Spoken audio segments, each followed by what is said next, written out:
Thank you, Mark. And thanks to you for coming. Some of you have come because you have an interest in cricket. Some of you might have come because you have an interest in poetry. A few might have come because they have no interest in poetry or cricket. But in view of dogmatic certainty and fundamentalism, you might think, well, it's only a tenner, and I might pick up some little bit of knowledge about this thing, glorious uncertainty. Before I begin reading a poem, I want to give you a whirlwind and epic kind of restoring you to a psychic space, why the game of cricket goes beyond the game. Shakespeare's Tempest, which I studied as a sixth former in what was then British Guyana, and we were doing the Tempest. And Caribbean young people of that generation have a great regard for their teachers. There was a Jesuit college, but the one teacher who was a layman, Michael Gilks, who sadly died of COVID a couple of years ago, I was touched by that. He said, the Carib Indians spoke a language Cariban, giving their name to the Caribbean.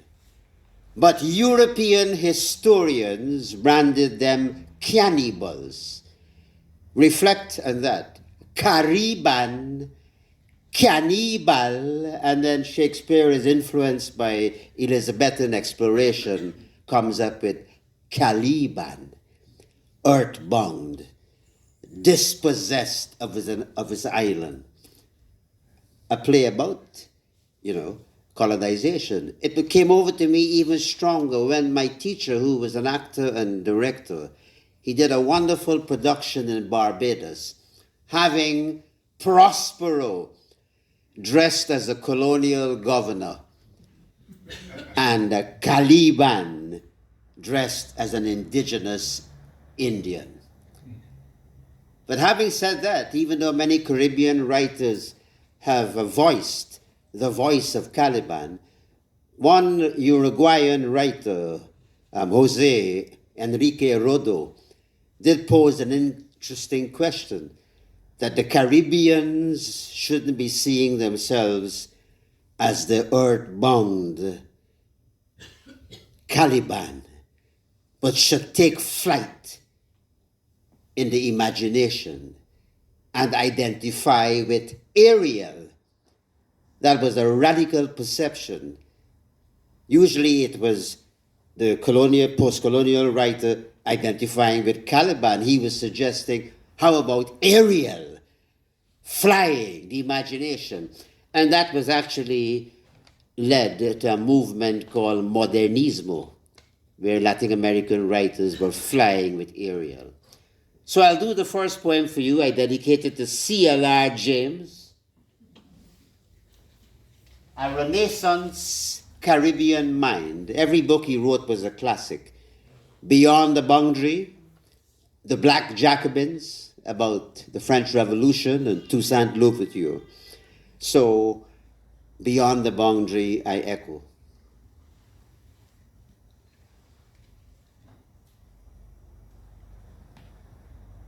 Prospero batting, Caliban bowling, and this cricket in Eurycatics is cricket in Eurycatics, but from far it looked like politics. Caliban running up from beyond the boundary, because he come from beyond the boundary, if you know your history. Prospero, standing bat and pad, thinking Caliban is a mere lad, from a new world archipelago, but not taking chances. Prospero invoking the ghost of W.G. Grace to preserve him from a bouncer to the face.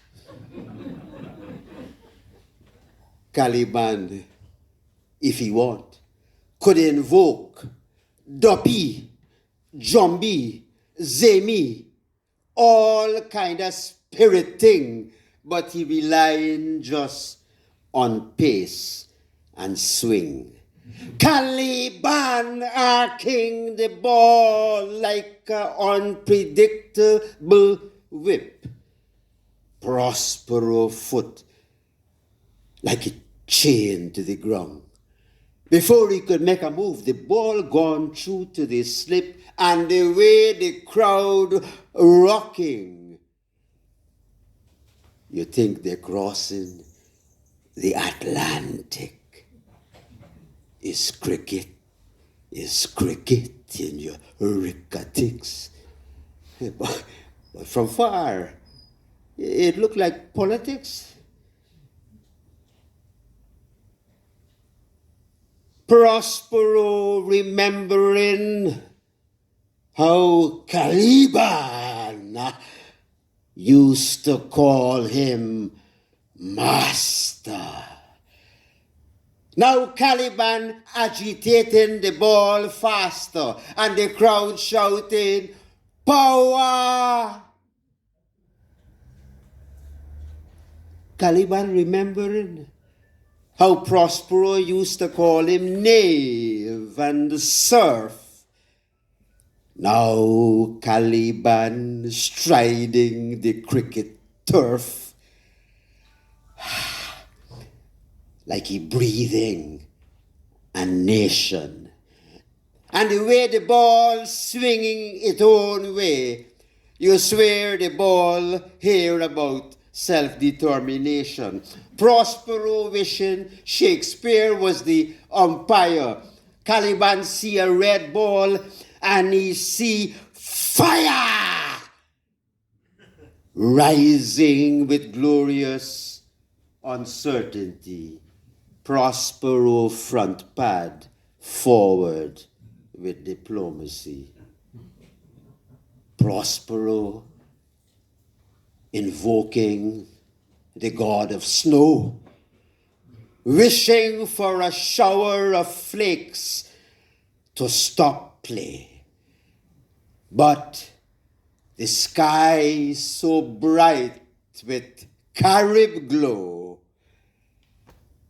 you can't even appeal for light, much less ask for snow.